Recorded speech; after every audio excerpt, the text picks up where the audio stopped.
매년 이제 정월만 되면 나한테 와갖고 세배를 하는 아이들이 있어요.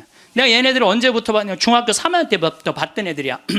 그래갖고 저기 다시 또 본당 신부로 가갖고 혼배해주고 걔네들 난 애들 유아세례 주고 뭐 다 그랬던 애들인데 아버지 같은가 봐. 근데 사실은 1월 1일에 오면은 나는 1년 동안 에너지를 다 쏟아 넣어갖고 12월 한 25일부터 한 1월 5일까지는 아무도 안 봐요. 내 방에만 있죠. 그냥 혼자 있는 게 너무너무 좋으니까. 그래서 와도 잘 안 놀아줘요. 안 놀아주는데도 20년 동안 변함없이 오는 거야. 마음이 짠하더라고요. 그래서 작년에도 또 올해도 또 왔고 작년에 왔길래 얘들아 내가 너희들하고 못 놀아줘서 미안해. 너무 내가 지치고 힘들 때 니네들이 와서 못 놀아줘서 미안한데 지금 다 직장 다니니까 황금 연휴야. 내가 그때 너희들이랑 동유럽 여행을 갈게. 그랬더니 얘네들이 너무 신난다는 거야. 그래갖고 얘네들이 벌써 개모임을 시작을 한 거야. 근데 여러분들 사람이라는 게요 계획이 있잖아요. 삶이 지겹지가 않아요. 내가 1년 후에 무슨 일을 하고 3년 후에 무슨 일을 할 거라는 계획이 있잖아요. 삶이 지겹지가 않아요. 벌써 이제 1년을 모았대. 자기네들이 무슨 카톡 방도 만들어 놨대. 그래갖고 맨날 그거 뭐 크로아티아를 갈 거냐 무슨 폴란드를 갈 거냐 모여서 얘기하는 것만 해도 즐거운 거예요. 모여서 얘기하는 것만 해도. 그래서 여러분들도 계획을 세우세요. 얘네들이 뭐 한 달에 한 20만 원씩 모은대요. 그러면 충분히 갔다 오거든요. 아니 뭐 무슨 사치를 하라고 그래? 낭비를 하라고 그래? 지금 2년 전부터 모아갖고 한 5년 모아갖고 가는 건데 자기네끼리 너무너무 행복하대요. 그래갖고 거기 벌써 뭐 20명이나 모였대. 한 10명 데리고 가려고 그랬더니 우리 직원들도 자기네들도 간다는 거야. 네. 저는 여러분들 제가 요즘 아프리카 봉사를 참 많이 하잖아요. 난 우리 직원들한테 이번 연말에 직원들 회의를 하는데 직원들한테 너무너무 고마운 게 얘네들 분유를 대주는 그 기관에서 작년 말로 분유를 끊었대요. 수녀님이 걱정을 하더라고요. 그래서 내가 우리 직원들한테 넌지시 얘기했어요. 야 거기 분유 우리 잠비아 우리 생태마을 직원들이 모아서 보내주면 안 될까? 그랬더니 직원들이 막 회의를 하더니 30명 직원들이 하겠다고. 보니까 1년 내내 분유를 대줄 수 있겠더라. 우리 직원들이 이렇게 내는 걸 보니까. 우리 또 보좌 신부님은 11조를 또 한대요. 신부된 지 1년밖에 안 된 신부인데 자기는 꼭 11조를 하나님한테 봉헌한대요. 전 신부는 안 그래도 되는데 굳이 그럼 보좌 신부가 이제 한 달에 이제 10만 원씩 내놓을 것 같아 보니까. 그러니까 뭐 합치면은 걔네들 뭐 분유 충분하게 먹을 수 있을 것 같아. 그래서 여러분들도 아프리카 가는 거를 멀게 생각하지 마세요. 아프리카 여러분들 얼마면 가느냐? 비행기가 한 230만 원이야. 그리고 여러분들 한 달에 30만 원이면 여러분들 먹는 거 충분히 떨어져요. 30만 원만. 그럼 230만 원에 30만 원이면 360만 원 아니에요. 그렇죠? 600만 원. 그리고 400만 원은 거기다 주고 1000만 원만 있어도 아프리카 1년 갔다 올 수 있어요. 거기 가면 여러분들 할 일 너무너무 많아요. 지금 옥수수가 막 자란대. 풀도 뽑고 또 애들도 씻겨주고 병원 청소도 해주고 또 내가 이제 이번 여름에 대학생 40명을 데리고 아프리카에 갈 거예요. 여러분들 자녀들 또 이 방송을 보는 분들 중에서 원한다면 아프리카 우리 생태마을로 자원해 주세요. 그리고 이번에는 가갖고 우리 문화교류도 할 거야. 또 안과 선생님 많이 필요해요. 안과 선생님들도 있으면 자원을 해주면은 여러분들 가갖고 1년 아프리카 여러분들 생각 60살 되면요 제가 얘기했잖아요. 이 0.7년 곱하면 6, 7이 42야. 42살이야. 42살에 한국에서 그냥 1년 1000만 원 써요. 1년 1000만 원 쓰신다니까. 그러니까 그거 가지고 내 생각에는 아프리카 가서 1년 동안 봉사활동 하고 오잖아요. 여러분들 삶이 달라져요. 완전히 달라진다는 내가 확신합니다. 남을 위해서 한번 인생을 살아보잖아요. 남을 위해서 사는 것처럼 의미가 있는 게 내가 그 치과 의사 선생님들이 사실은 일주일을 비우면은요 치과는 돈이 얼마야.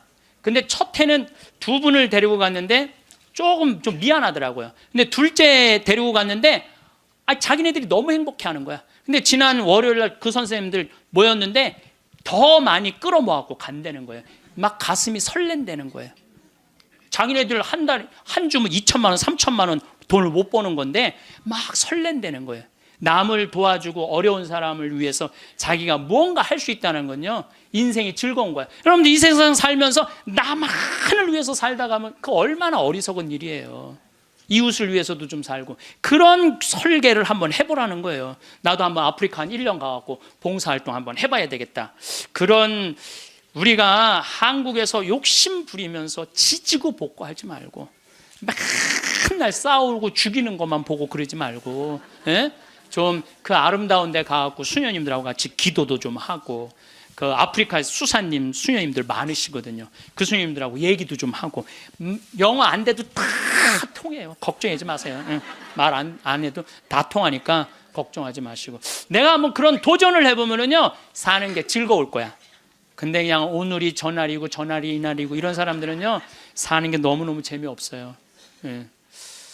우리 성 필립보 생태마을은 원로 사제께서, 제가 그 강원도 평창에 가서 땅을 보니까 땅이 너무 아름다워요. 그래서 주머니에 돈은 한 푼도 없고 20년 전에, 그래서 우리 교구의 최고의 원로 신부님, 또 내가 사랑하는 선배 신부님한테 찾아가서, 신부님, 제가 거기 생태마을을 꾸미고 싶은데 저는 주머니에 돈이 한 푼도 없습니다. 저를, 그때 제일 큰 본당에 계셨으니까 저를 도와주시면 감사하겠습니다. 그랬더니 신부님이 한참 저를 쳐다보시더니, 그래, 네가 한다면은 내가 너를 도와줄게. 처음에는 그 건물 골조까지만 당신이 도와주신다 그러더니 3개월 있다가 신부님이 저를 부르시더니, 황신부가 지금 그 건물을 지으려고 돈을 모금하다 보면은 황신부 청춘이 다 없어질 수가 있어. 그러니까 내가 완성까지 해줄 테니 황신부는 거기를 아름답게 운영하는 것만 고민하면 좋겠어. 이렇게 선배 신부님이 당신의 모든 걸, 그래서 신부님 돌아가실 때 통장에 내 강론대로 딱 500만 원 남았어요. 진짜로 너무 기적같이 딱 500만 원 남았어, 돌아가실 때. 그래서 그 신부님이 온전히 그 생태마을을 다 꾸미셔서 저한테 선물로 주신 거예요. 그러니까 나는 신부님 너무너무 감사하잖아요. 그래서 마지막에 제가 신부님을 모시고 살았어요. 황토집을 져서 신부님 모시고 살았는데 2012년 5월 17일 저녁 8시 17분에 돌아가셨어요. 근데 신부님이 돌아가시기 전에 몇 번 실수를 하셨어요. 근데 저는 신부님이 다리가 이제 불편하니까, 제가 마지막에 돌아가는 장면을 다 지켜본 거예요. 다리가 불편하니까 신부님이 거동하는 걸 너무너무 싫어하는 거예요.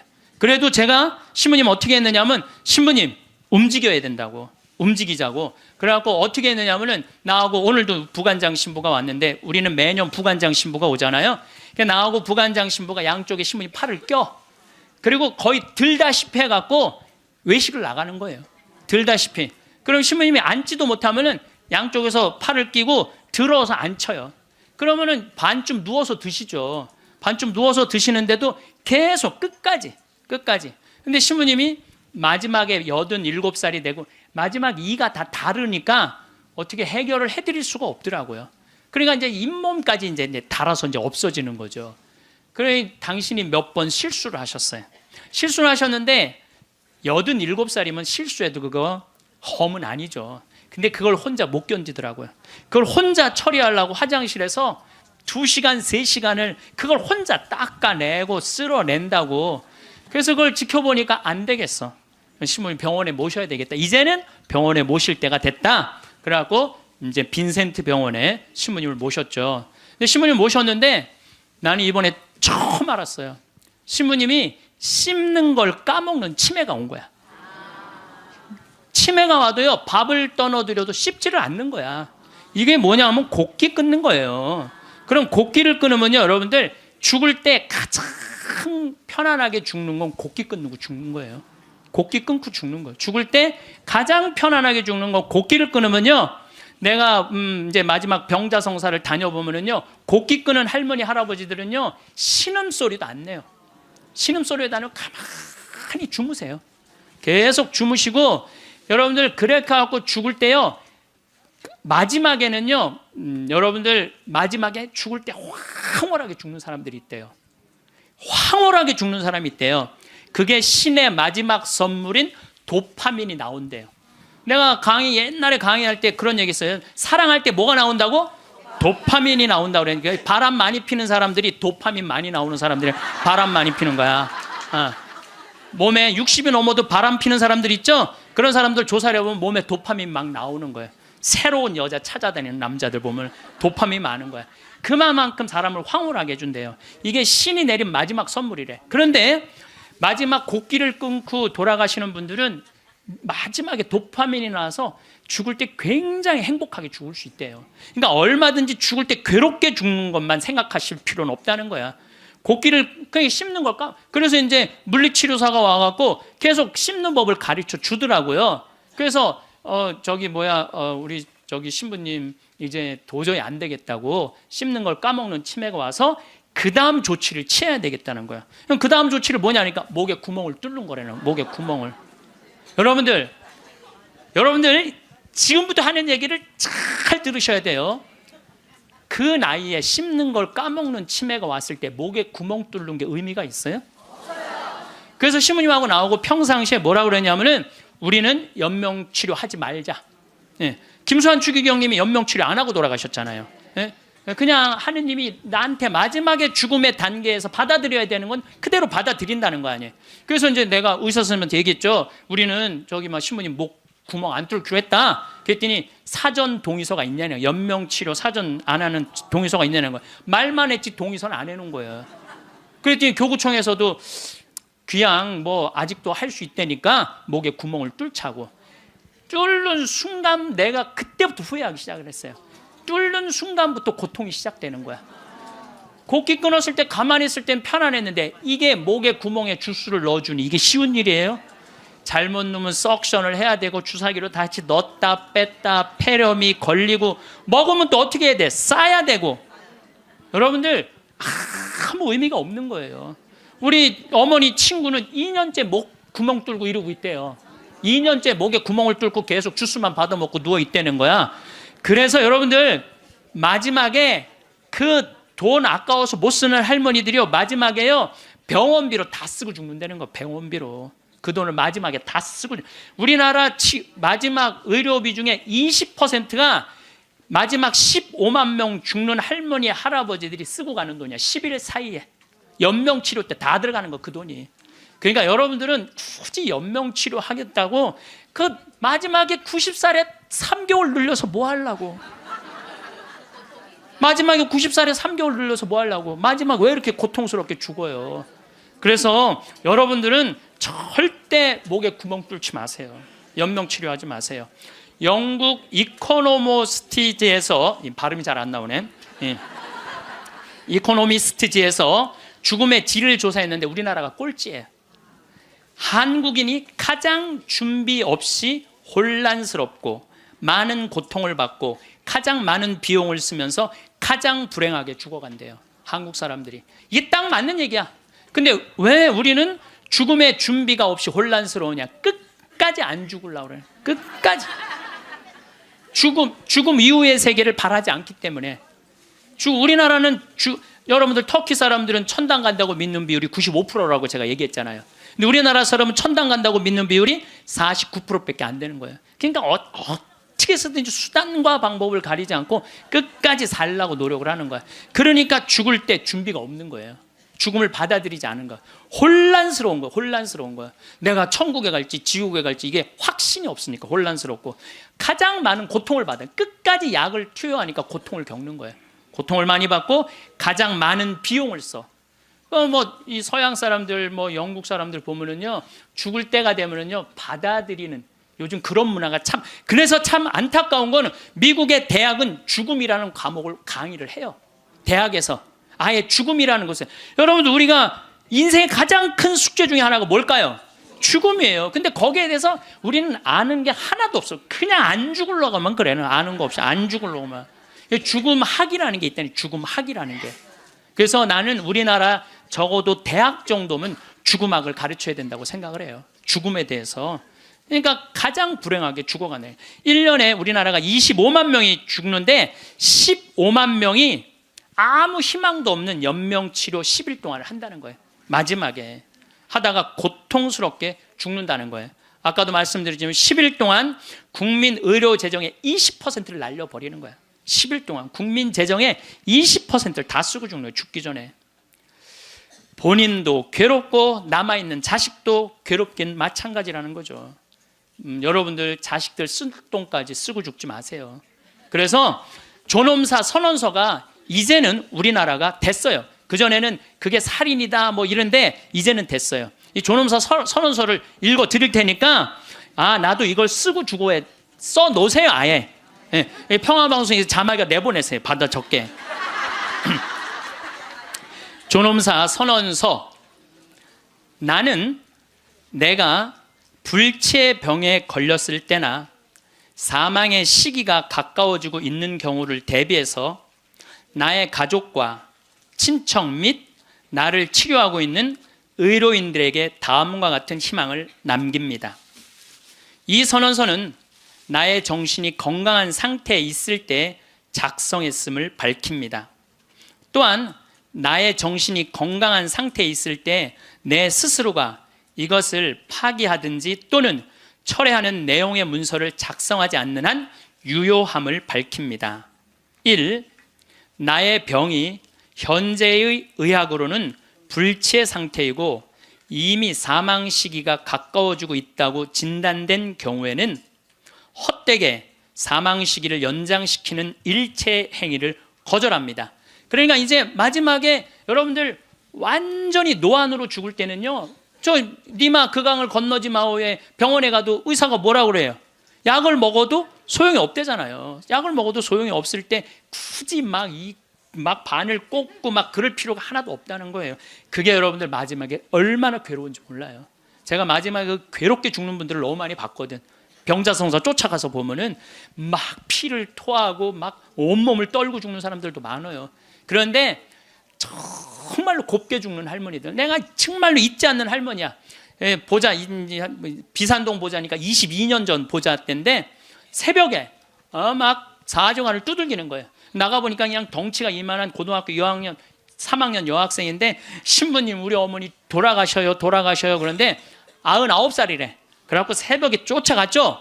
쫓아갔는데 내가 가니까 할머니 참 곱더라고요. 그런데 내가 병자성사를 하는데 아들이 어머니 신부님 오셨어요. 그러니까 나하고 눈을 마주치더니 내가 병자성사 전례를 하는데 내 손 따뜻하더라고. 손이 내 손을 잡고 전례가 마지막 우리 주 그리스도를 통하여 비나이다 하는데 딱 돌아가시더라고요.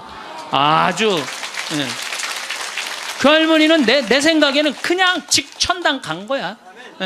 그래서 우리 아들이 우리 어머니가 신부님 오실 때까지 기다린 것 같다고. 그렇게 아주 곱게 죽는 사람도 있어요. 근데 어떤 약을 많이 쓴 사람들은 진짜 마지막에 고통스럽게 죽어요. 몸을 막 부들부들 떨고. 내가 얼마 전에도 어떤 형제가 그렇게 강남 성모병원에서 갔는데 그 부들부들 온 침대가 흔들리게 그러다가 세상을 떠난 형제도 있어요. 그러니까 마지막에 연명치료한다는 게 의미가 없다니까요. 마지막에. 그래서 나의 병이 현재의 의학으로는 불치의 상태이고 이미 사망 시기가 가까워져 있다고 진단된 경우에는 헛되게 사망 시기를 연장시키는 일체 행위를 거절합니다. 그럼 맞는 얘기죠. 두 번째, 단 이 경우 나의 고통을 완화시킬 수 있는 조치는 최대한 실시하십시오. 그 때문에 마치 하는 거 얘기하는 거예요. 사망 시기가 빨라져도 나는 전혀 상관없습니다. 자, 여러분들 이제 내가 죽을 때 암이 걸렸어. 그럼요, 제일 좋은 건요, 호스피스 병동에 들어가는 거예요. 근데 호스피스 병동은 언제 안 받아주냐? 막 죽기 전에 일보 직전에 안 받아줘요. 언제 받아주냐? 정신이 온전할 때, 거동이 가능할 때. 그 호스피스 병동에 들어가면은요, 모르핀이 한 대 200원이에요. 마지막 호스피스 병동에서는. 그러니까 마지막까지 생각만 바꾸면 마지막까지 원도 한도 없이 맞고 죽을 수 있어. 그래서 이걸 뭐라고 그러냐면은 암성 통증이 없게 해준다는 거예요. 암성 통증이. 근데 여러분들 엄청난 차이가 있어요. 끝까지 살라고 항암제 하잖아요. 그럼 마지막까지 고통스럽게 살다가 죽는 거야. 근데 내가 80이 넘으면 여러분들 지난번에 삼성의료원에서 조사를 해봤대요. 80이 넘어갖고 항암의 의미가 있느냐 없느냐. 아무 의미가 없다는 거예요. 이렇게나 3개월 후에 죽고 저렇게나 3개월 후에 똑같이 죽는다는 거야. 근데 차라리 모르핀을 맞으면서 암성 통증을 죽여가면서 깨끗하게 마지막 준비하고 떠나는 게 훨씬 낫다는 거예요. 근데 우리는 안 죽으려고 그래서 문제인 거예요. 안 죽으려고 끝까지 희망의 끈을 놓지 않는 거지. 자식들이 그게 효도라고 생각하는데 절대 효도가 아니에요. 마지막까지 부모를 괴롭히는 거예요. 그래서 여러분들도 때가 되면은 그냥 호스피스 병동에 들어가서 원도 한도 없이 맞고 죽으셔요. 죽을 때. 그래서 그 얘기가 이 얘기예요. 단 이 경우 나의 고통을 완화시킬 수 있는 조치는 최대한으로 실시하라는 거예요. 그 때문에 사망 시기가 빨라져도 나는 전혀 상관없습니다. 세 번째, 내가 수개월에 걸쳐 이른바 식물인간 상태에 빠진 경우에는 일체 생명 유지 조치를 취하지 않기를 바랍니다. 산소호흡기 될 필요가 없다는 거예요. 이미 식물인간이 됐는데 이상 나의 존엄사 선언이 충실하게 실행될 수 있도록 노력해 주신 분들에게 깊은 감사의 말씀을 드립니다. 그리고 그분들이 나의 희망에 따라 행하신 모든 일들의 책임은 나 자신에게 있다는 것을 밝힙니다. 2015년 1월 7일 오늘로 내가 해놨어요. 주민등록번호, 이름, 서명. 그래서 한국존엄사 사전의료 의향서 이렇게 나와 있어요. 그래서 여러분들 그거 찾아보면 나와요. 그럼 프린트 해갖고 해놓고 도장 찍어 놓으면은 얼마든지 자식들이 그거 가지고 편안하게 할 수 있으니까.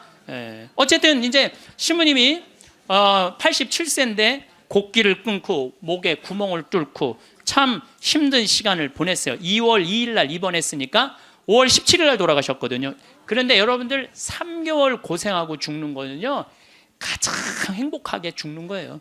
죽을 때 3개월 정도 고생을 하면은요 자식인, 내가 자식 아니야 우리 신부님한테, 자식인 내가 마저 못한 효도하고 찾아볼 거 찾아보고 주위에 만날 사람 다 만나고 3개월 지나면서부터 지겨워요. 그러니까 3개월만 고생하고 죽는 게 제일 좋은 거예요. 진짜 좋은 건 지쳐서 죽는 거고 그냥.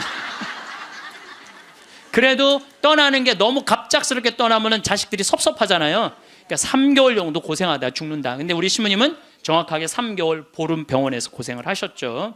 이제 월요일 날에 이제 돌아가실 것 같아갖고 이제 뭐 주교님 두 분 다 오시고 마지막에 이제 인사해야 되니까 교구청 신부들 다 오고 또 아들 신부들 2년 있던 신부들 다 오고 또 신부님 평생 따르고 존경했던 교우들 다 오고 그러고 다 왔는데 이제 돌아가실 것 같아갖고 병원에서도 이제 곧 돌아가실 거라고 그러는데 다 오고 다 갔는데 밤 12시가 됐는데도 안 돌아가시는 거야.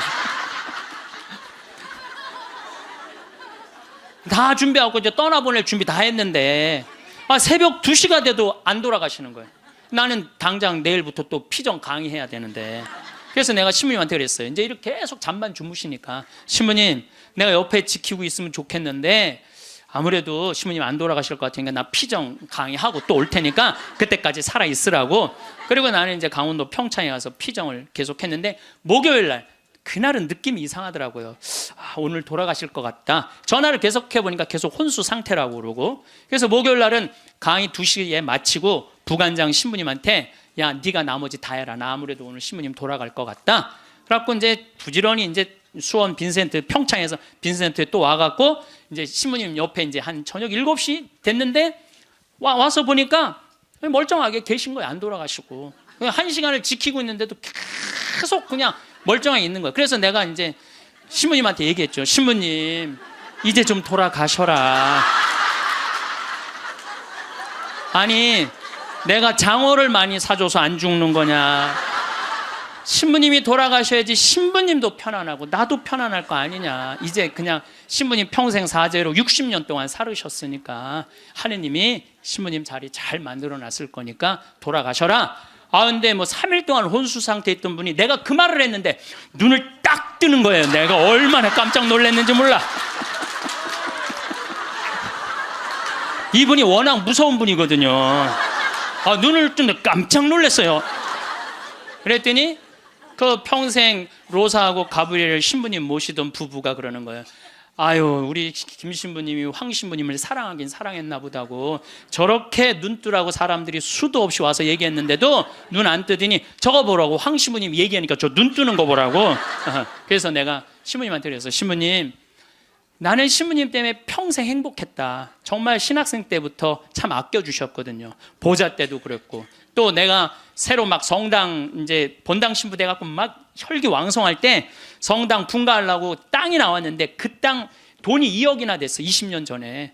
그런데 2억 있어야지 그 땅을 딱 잡는데 지금 그 땅이 아주 아파트 한가운데 금싸라기 땅이 됐어요. 나야 뭐 기댈 신부님 그분밖에 없고, 신부님 저 돈 좀 2억 꿔주세요. 그분이요 단 1초도 안 걸리고 내려와. 이마만큼 아끼고 사랑해 주셔서 나한테 얼마나 고마운 분이에요, 평생. 그래서 내가 신부님한테 신부님 내 평생 내 바람막이고 내 의지가 됐는데 너무너무 고맙다고. 그리고 신부님 오늘 내가 다 오라고 그랬거든. 신부님 친한 그 사랑했던 분들, 교우들 다 저 눈 좀 마주치라고 다. 그랬더니 내가 시키는 대로 눈을 다 마주치더라고요. 그럼 마지막에 이제 내가 손을 꼭 잡고 신부님 너무너무 고마웠다고. 근데 신부님이 내 손을 꼭 잡더니 눈을 그대로 숨을 거두시더라고요. 네, 그래서 아니 나는 우리 신부님처럼만 죽을 때 죽는다면 원도 한도 없겠어요. 원도 한도 없. 그래서 이제 의사가 와갖고 사망 선언을 하더라고요. 그래서 이제 신부님 떠나 보냈어요. 근데 신부님이 그게 문제가 아니야. 신부님하고 평상시에 뭐가 제일 신부님하고 싸웠느냐면 이놈의 영정사진 때문에 제일 싸웠어요. 영정. 나는 신부님이 50살 때 빵똥 모자를 쓰고 곰방대를 탁 물고 흑백 사진인데 너무 멋있더라고요. 신부님 나 이걸로 영정사진 할 거다. 그랬더니 신부님 싫다는 거예요. 왜 싫으냐 그랬더니 신부님이 하시는 말씀이 무슨 신부가 담배 피는 걸 영정사진으로 하느냐고. 담배 피는 걸 자기 로망 칼라 찬 걸로 하고 싶다는 거. 로망 칼라 찬 걸로. 그래서 60대로 할 거냐 70대로 할 거냐 80대로 할 거냐 그거 갖고 맨날 싸웠어요. 이걸로 할 거냐 저걸로 할 거냐. 그래서 우리 로사하고 가브리엘 형제자매하고 우리 저기 센시하고 신부님 고를 자격이 없다고. 우리가 그냥 신부님 돌아가시면 우리가 얹어놓으면 그걸로 끝이라고. 예? 아무리 신부님이 살아생전에 대단했더라도 죽으면 뭐 마음에 안 든다고 관뚜껑 열고 나와서 바꿀 거냐. 우리가 할 거다. 근데 결국은 신부님 70살 때 찍은 영정사진으로 하고 이제 내 사무실에 지금 이렇게 걸어놔갖고 내가 저 퇴근합니다. 그리고 요즘도 그렇게 했는데 우리가 영정사진도 문제예요. 여기 계신 여러분들 영정사진 제대로 준비하는 사람 없어요. 자식들이 여러분들 어머니 영정사진 찍읍시다 하고 여러분들 얼굴 들이대고 사진 찍을 수 있을 것 같아요? 여기 계신 분들 늙으면 죽어야 돼. 이거 새빨간 거짓말이에요. 새빨간 거짓말이에요. 내가 본당 신부할 때 87살 먹은 루시아 할머니 있었어요. 이 할머니 북에서 넘어와갖고 남편 일찍 사별하고 자식 아들 둘 키웠는데 10년 동안 누워 있었어요. 그러니까 10년 동안 누워 있으니 얼마나 힘들어. 그러니까 내가 봉송체 갈 때마다 할머니가 신부님 나 이제 더 이상 사는 거 싫어. 나 이제 죽어도 여한 없으니까 신부님 하느님하고 친하지 않느냐고. 그러니까 나 좀 빨리 데려가게 해달라고. 기도 좀 해달라고. 그럼 내가 할머니 손 꼭 붙잡고 할머니 걱정하지 마세요. 내가 성당 가서 어떻게 해볼 테니까 걱정하지 마세요. 맨날 그랬어요. 네 할머니 내가 본당 이제 떠나갖고 평창 들어갈 때까지 안 돌아가셨어요. 네 할머니 93살에 돌아가셨어요. 근데 그 아들하고 며느리가 마지막에 이제 나한테 와서 어머니 돌아가셨다고 인사 보고하러 왔는데 그 며느리가 정말 기가 막힌 얘기를 하더라고요. 신부님 우리 어머니가 맨날 나 데려가게 해달라고 나 빨리 죽고 싶다고 새빨간 거짓말이었다는 거예요. 왜 그러냐 그러니까 93살에 혼수 상태가 돼갖고 이제 분당에 있는 재생병원에 입원을 시켰대요. 그러니까 이제 그 며느리가 성가대원을 했었는데 성가대원들이 위로를 온 거야. 그러니까 이제 기도를 해주면서 그 안젤라라는 자매가 그 며느리한테 그랬다는 거예요. 아 이제 이번에는 돌아갔으면 좋겠다고. 이제 할머니 혼수 상태에 있는데 이번엔 돌아가셨으면 좋겠다. 그만 자매님 괴롭히고. 그리고 위로를 하고 갔대요. 근데 이 할머니가 혼수 상태에서 깨어나서 첫 마디가 뭔지 알아요? 안젤라 전현 만나지 말아라. 이게 첫 마디예요. 이게 첫 마디.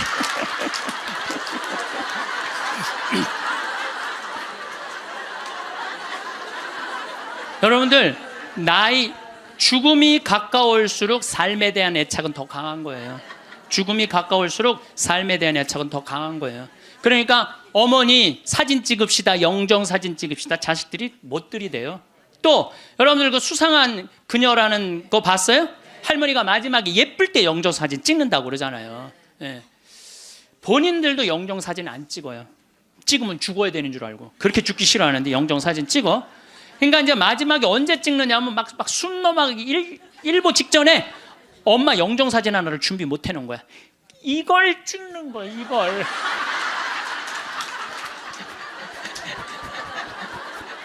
그래갖고 내가 조문을 가보잖아요. 그러면 머리 하얗고 다 이런 사진만 있어요. 안 그래도 슬픈데 이러고 있으면 더 슬프죠. 얼마나 고생을 하고 죽었길래 저러게 하고 저러고 죽나. 여러분들 영정사진도요 제일 예뻤을 때 찍어 놓으세요. 지금도 보면 다 이뻐요. 지금 보면 다 이뻐. 그럼 예쁘게 화장도 하고 곱게 해서 뭐 머리가 하얀 분은 꽃모자 쓰면 되잖아. 꽃모자 딱 쓰고 얼마나 좋아요.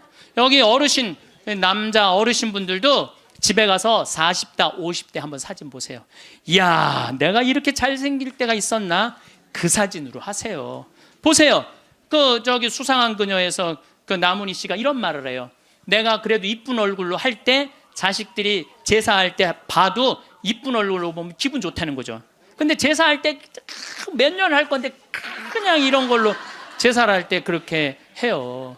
나는 장례미사 때 성가도 마음에 안 들어. 성가도 너무 슬퍼. 뭐 죽는 게 뭐 이렇게 슬프다고. 그래서 나는 장례미사 때 난 성가 난 다 정해놨어요. 아예 성가 번호 못 정하게 내가 정해놨는데 나는 처음 성당 나가서 배운 성가가 주날개밋이에요. 나 그거 입당 성가로 정해놨어요. 주날개밋 내가 편히 쉬리라 어두운 이 밤에 바람 부나 아버지께서 날 지켜주시니 겁내지 않고 잘 쉬리로다. 주날개밋 즐겁도다 그 사랑 끊을 자니뇨. 주날개밋 쉬는 내 영혼 영원히 살게 되리라. 영원히 살게 된대잖아요. 얼마나 좋아. 입당성가. 봉헌성가는 내가 성모님을 참 좋아해. 사실 난 중학교 때 성모님 싫어했어요. 왜 싫어했냐면 학교만 가면 교회 다니는 애들이 니네는 마리아 교다고 말이 얼마나 싸움을 걸어오는지 성당 가서 성모님 째려보면서 아유, 내 저 성모님만 없으면 애들한테 괴롭힘 안 당하는데 내가 맨날 이랬어요. 근데 고등학교 때부터 성모님이 너무너무 좋은 거야. 이야, 세상에 이런 아름다운 분이 있구나. 여러분들 우리 지금 새로운 보좌 신부님이 기가 막힌 강론을 며칠 전에 하셨어요. 여러분들 믿음으로 저 산도 온 길이 그거 알죠? 근데 나는 그게 이해가 안 가. 어떻게 아무리 믿음이 강해도 산을 옮길 수 있느냐. 여러분들 그거 받아들여져요? 나는 이게 뻥치는 것 같아. 아무래도 예수님이. 근데 부관장 신부님이 뭐라고 그랬냐면은 성모님은 믿음으로 온 우주의 주인을 이 세상에 옮겨놨다는 거예요. 온 우주의 주인을 이 세상에 옮겨놨다. 그게 성모님의 믿음이 아니면 그게 가능했겠냐 이거예요. 그 시간이 가면 갈수록 성모님이 너무너무 좋은 거야. 그래갖고 나는 본당 신부할 때 성모의 밤 할 때 5월에 성모님 머리에 장미화관 이렇게 해놓고 교우들이 예쁜 옷 입고 와서 초봉헌하고 막 그럼 내가 제일 좋아하는 성가 253번이에요. 내 머리를 꾸미오니 내 머리를 꾸미오리 장미화와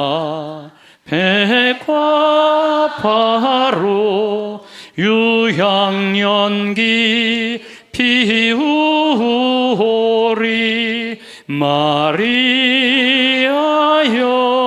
내 주 위에. 얼마나 좋아요. 그래서 나는 이 성가는 내 장례 때 봉헌성가야. 내 봉헌성가 성모님한테 봉헌하고. 그 다음에 그 성체성가는 내가 그래도 신학교 다닐 때 목소리가 커갖고 노래를 잘해서가 아니라 목소리가 커갖고 신학교 축제 때 독창을 많이 했어요. 그때 내가 늘 즐겨 부르던 노래가 시 프랭크의 파니스 안젤리쿠스예요. 파니스 안젤리쿠스 피 파니스 미눔. 이건데 이건 일반인이 못 불러. 음이 높아갖고. 그래서 난 죽을 때 아예 성악가 한 놈을 사놓고 죽을 거야. 아예. 야, 너 나 죽으면 꼭 가서 불러라. 나의 돈을 줘놓고. 예. 퇴장성가는 내 한평생을 예수님 안에 내 온전하게 그 말씀 안에 내 결코 뒤를 바라봄 없이 그분만을 따릅니다. 얼마나 좋아, 한평생 예수님 따른다는 거. 나는 내 장례 때 이런 성가 울려 퍼지는 거 원하지 않아요. 오늘 이 세상 떠난 이 영혼 보소서, 이런 거 원하지 않아. 내가 뭐 죽으러 가?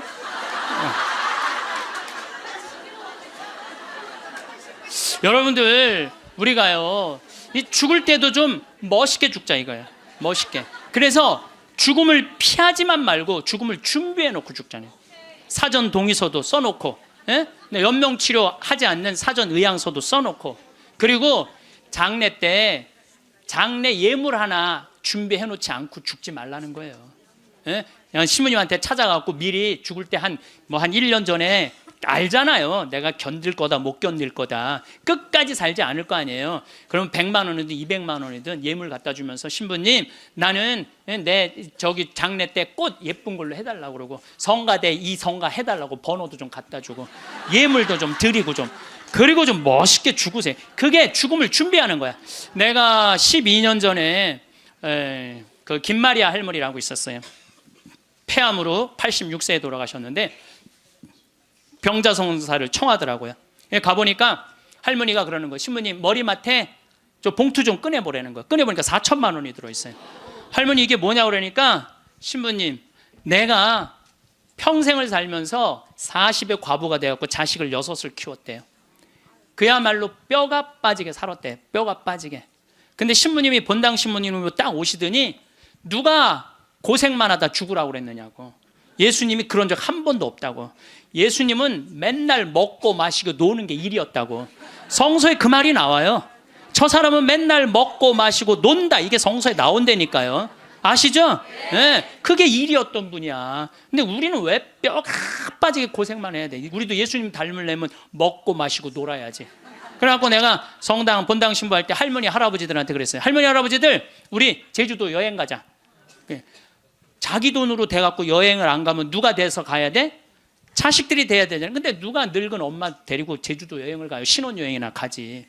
그래갖고 돈 걱정하지 말아라. 여기 헌금봉투에 돈 많다. 이걸 가지고 가자. 그래갖고 성당 예산으로 할머니 할아버지 200명 데리고 제주도를 4박 5일 갔었어요. 그런데 딱 비행기를 탔는데 그 기장님이 딱 능평성당 노인대학, 대건 노인대학 할머니 할아버지들 환영합니다. 즐거운 여행 되십시오. 할머니들이 깜짝 놀라는, 이게 뭔 소린가? 평생 그런 대우를 받아봐요. 비행기 기장님이 여행 잘하시라고 그러니.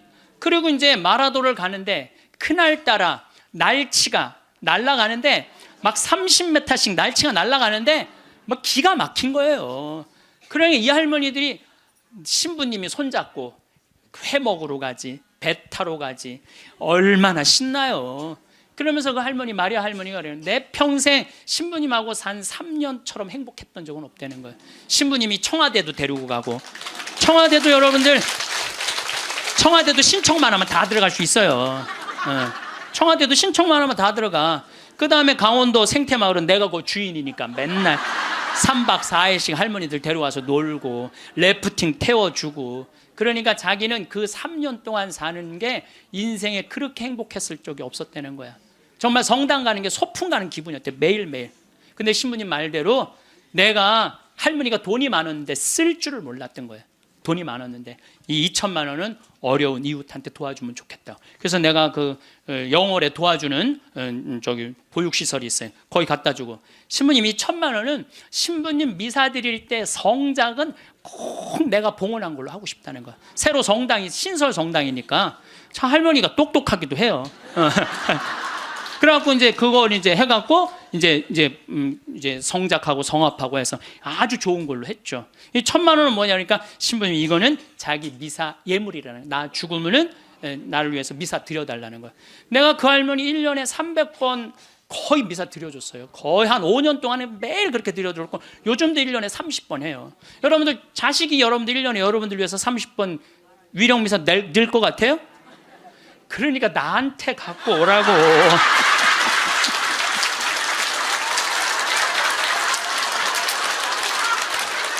이거는 농담이에요. 이거는 농담이고, 본당 신부님한테 갖다 드리세요. 본당 신부님한테. 그래서 뭔가 자기 죽음을 준비할 줄 알아야 돼. 나는 어떻게 살 것이고 어떻게 죽을 것인가.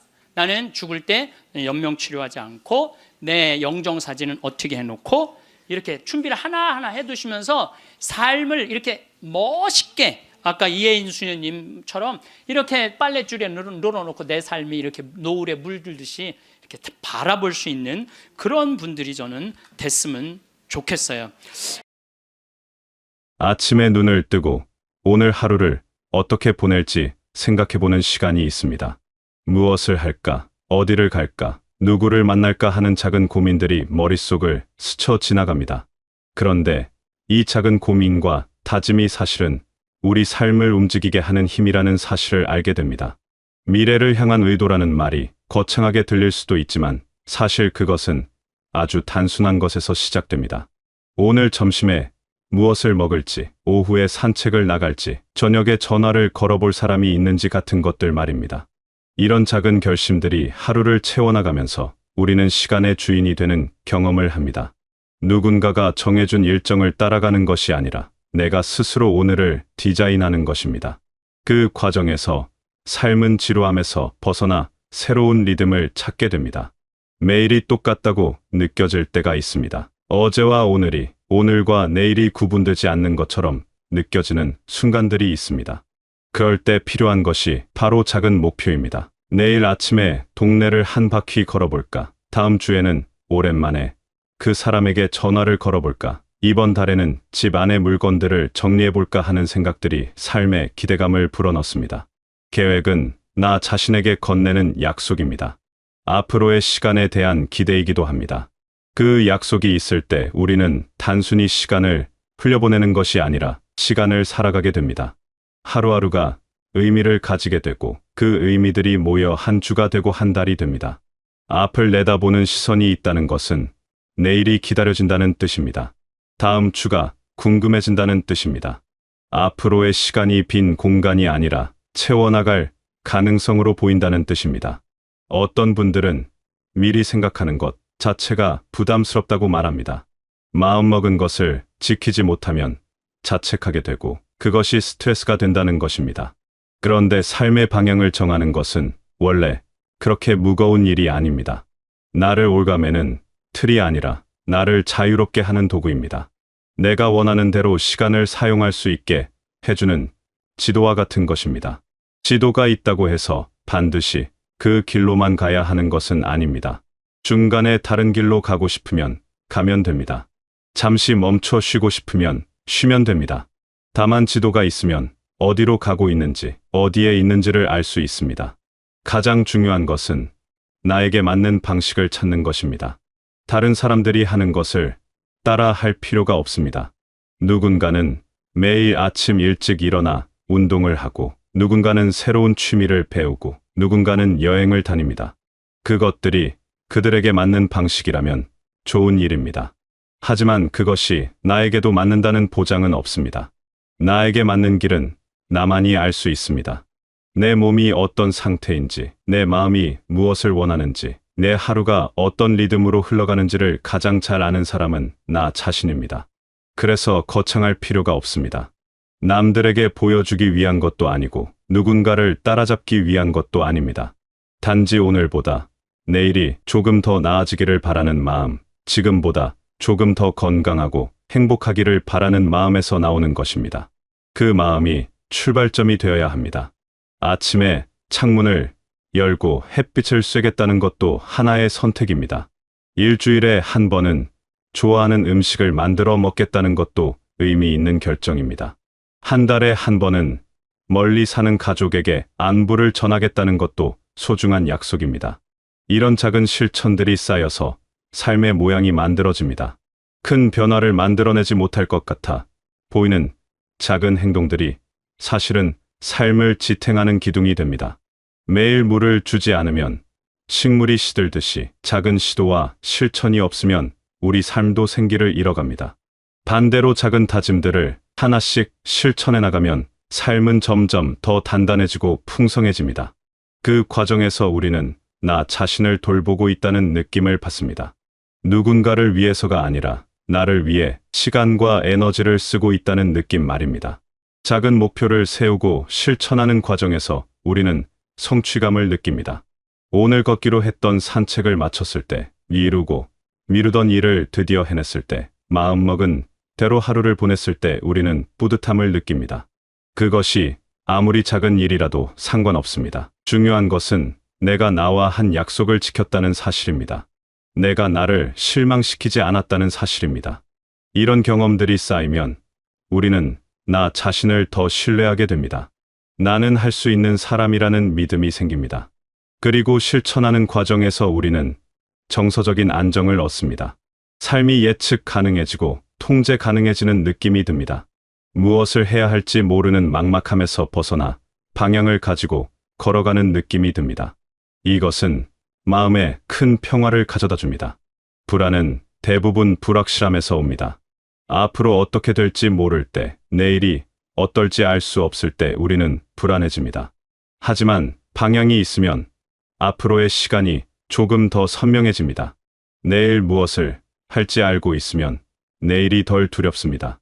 물론 모든 것이 완벽하게 실행되는 것은 아닙니다. 생각대로 되지 않는 날도 있고 예상치 못한 일이 생기는 날도 있습니다. 몸이 아파서 미뤄야 할 때도 있고 기분이 좋지 않아서 아무것도 하기 싫은 날도 있습니다. 그럴 때는 괜찮습니다. 강제가 아니라 안내일 뿐입니다. 지키지 못했다고 해서 자책할 필요가 없습니다. 내일 다시 시작하면 됩니다. 다음 주에 다시 시도하면 됩니다. 언제든 조정할 수 있고 수정할 수 있고 바꿀 수 있습니다. 중요한 것은 완벽하게 지키는 것이 아니라 실천하려는 마음을 유지하는 것입니다. 그 마음이 있으면 우리는 계속해서 앞으로 나아갈 수 있습니다. 넘어져도 다시 일어설 수 있습니다. 실패해도 다시 도전할 수 있습니다. 가치는 그것이 완벽하게 실행되느냐에 있는 것이 아니라 그것이 우리를 움직이게 만드느냐에 있습니다. 방향이 있으면 우리는 멈춰 있지 않습니다. 조금씩이라도 움직입니다. 그 움직임이 삶을 살아있게 만듭니다. 어떤 분들은 더 이상 새로운 시도가 필요 없다고 생각할 수도 있습니다. 이미 충분히 살아왔고 이제는 편하게 쉬고 싶다고 말할 수도 있습니다. 물론 쉬는 것도 중요합니다. 몸과 마음을 쉬게 하는 것도 필요합니다. 하지만 쉬는 것과 멈춰 있는 것은 다릅니다. 쉬면서도 우리는 의도를 가질 수 있습니다. 어떻게 쉴 것인지, 무엇을 하며 쉴 것인지도 하나의 선택이 될 수 있습니다. 쉬는 시간조차 내가 디자인할 수 있습니다. 그리고 나이와 상관이 없습니다. 언제든 새로운 다짐을 할 수 있고 언제든 새로운 목표를 가질 수 있습니다. 삶은 멈추지 않고 계속되기 때문입니다. 우리가 숨을 쉬고 있는 한, 아침에 눈을 뜨는 한, 우리는 살아있는 것입니다. 그리고 살아있다는 것은 무언가를 할 수 있다는 뜻입니다. 무엇이든 선택할 수 있다는 뜻입니다. 그 선택의 자유가 우리를 인간답게 만듭니다. 계획을 세운다는 것은 미래에 대한 희망을 품는 것입니다. 내일이 오늘보다 나을 것이라는 기대를 가지는 것입니다. 그 희망과 기대가 우리를 살아가게 만듭니다. 희망이 없으면 삶은 무미건조해집니다. 기대가 없으면 매일이 똑같아집니다. 하지만 작은 희망이라도 있으면, 작은 기대라도 있으면 삶은 달라집니다. 내일이 기다려지고, 다음 주가 궁금해지고, 다음 달이 기대됩니다. 생각을 정할 때는 자신에게 너무 엄격할 필요가 없습니다. 매일 운동을 해야 한다거나 매일 무언가를 생산적으로 해야 한다거나 하는 압박을 스스로에게 줄 필요가 없습니다. 나를 채찍질하는 도구가 아니라 나를 돌보는 방법입니다. 나에게 필요한 것이 무엇인지 생각하고 그것을 실천할 방법을 찾는 것입니다. 오늘 몸이 피곤하면 충분히 쉬는 것이 목표가 될 수 있습니다. 마음이 답답하면 밖에 나가 공기를 쐬는 것이 실천이 될 수 있습니다. 그리고 혼자만의 것일 필요도 없습니다.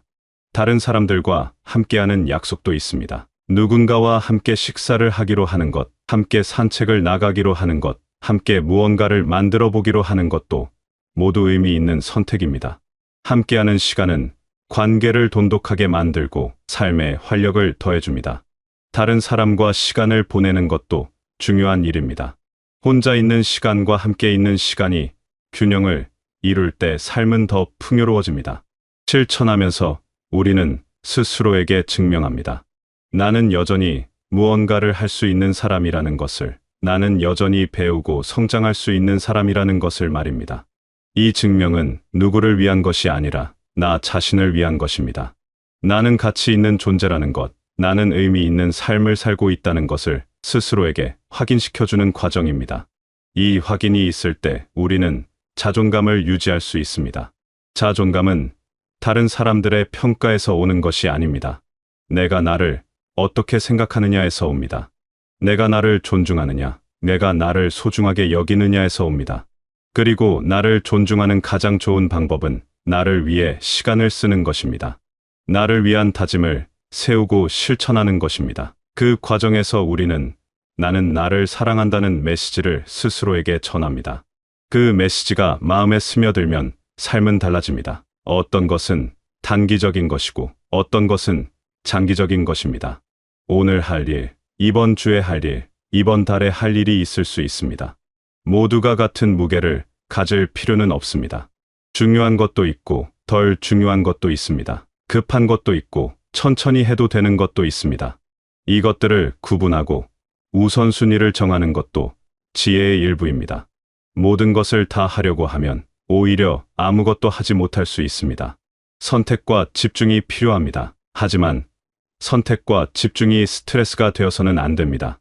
완벽하게 효율적으로 살아야 한다는 압박을 느낄 필요가 없습니다. 삶을 더 편하게 만들기 위한 것이지 더 힘들게 만들기 위한 것이 아닙니다. 부담이 된다면 줄이면 됩니다. 더 단순하게 만들면 됩니다. 핵심만 남기고 나머지는 내려놓으면 됩니다. 삶은 본래 단순한 것입니다. 우리가 복잡하게 만드는 것입니다. 단순함 속에서 우리는 본질을 발견합니다. 정말 중요한 것이 무엇인지 보게 됩니다. 복잡한 생각들을 다 벗겨내고 나면 남는 것은 간단합니다. 건강하게 살고 싶다, 행복하게 살고 싶다, 의미 있게 살고 싶다는 마음입니다. 이 마음들을 지키는 선택이면 충분합니다. 매일 조금씩 몸을 움직이고 매일 조금씩 마음을 돌보고 매일 조금씩 의미 있는 일을 하면 됩니다. 그것이 전부입니다. 이런 것들을 실천하면서 우리는 시간의 흐름을 느낍니다. 하루가 지나고 일주일이 지나고 한 달이 지나가는 것을 느낍니다. 그 시간 속에서 조금씩 변화하는 나 자신을 발견합니다. 처음에는 힘들었던 것이 점점 쉬워지고 어색했던 것이 익숙해지고 불가능해 보였던 것이 가능해집니다.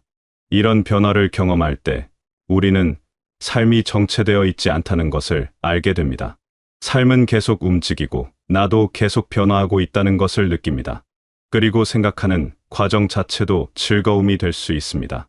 앞으로 무엇을 할지 상상하고 어떻게 할지 고민하고 언제 할지 정하는 과정이 기대감을 불러일으킵니다. 여행을 구상할 때 여행 자체만큼이나 준비하는 시간이 즐겁듯이 일상을 바라보는 것도 그런 즐거움을 줄 수 있습니다. 내일 무엇을 먹을지 생각하는 것, 다음 주에 어디를 갈지 떠올리는 것, 이번 달에 무엇을 해볼지 마음에 그리는 것. 이 모든 것들이 삶을 풍요롭게 만드는 작은 기쁨들입니다. 결국 중요한 것은 삶을 살아간다는 능동적인 태도입니다. 시간에 휩쓸려 가는 것이 아니라 내가 선택한 작은 순간들이 모여 나만의 인생이 된다는 사실을 기억해야 합니다. 비록 그 걸음이 느리고 작아 보일지라도 내가 직접 정한 방향으로 나아가고 있다는 감각이 우리를 진정으로 숨 쉬게 만듭니다. 거창하지 않아도 좋습니다. 오늘을 위한 작은 다짐 하나가 당신의 내일을 비추는 등불이 되어줄 것입니다. 오늘 하루가 조금 고단했더라도 괜찮습니다. 내일을 향해 품은 소박한 기대 하나만 있다면 당신은 이미 충분히 잘하고 있는 것입니다. 당신이 스스로에게 건네는 그 작은 약속들이 모여 매일의 삶이 더 단단하고 평온한 행복으로 채워지는 시간이 되시길 바라겠습니다.